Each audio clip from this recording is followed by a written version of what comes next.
Саламатсыз эле кадырмендүү окурмандар, мен Заекенова Меруерт, Алжир мемориалдуу муражай кешенинин кызметкеримин. Акын Серик Тургунбек уулунун Мыржакып аттуу өлеңин кабыл алыңыздар.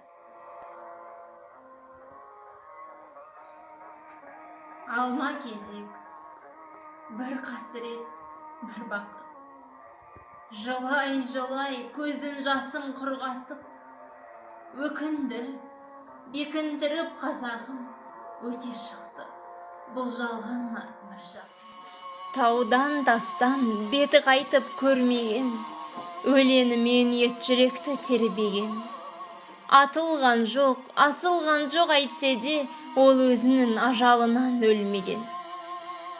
Өлен жазса, топ ішінде тайпалған, мақалаға ман-ман кердей майталман. Оян қазақ деген сөзді сол кезде, тумысынан ноян қазақ айта алған.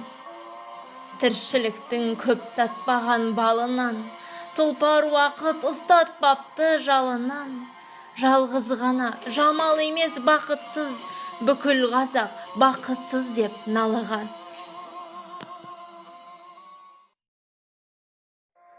Айтқан сөзі асып кетіп қанадан, қор заманның қорқаулары талаған. Тірліктегі теперіші аздаяқ, өлгенде де құтылмапты жаладан. Қашан асып кеткенінше қырдан күн, ұрығынан дәметіпті бір дәннің. Көп қарапты дүниеден өтерде, суретіне жалғыз қызы гүлләрді. Адамдарды ақылы сай ісіне, бермеген ғой өткен заман түсіне.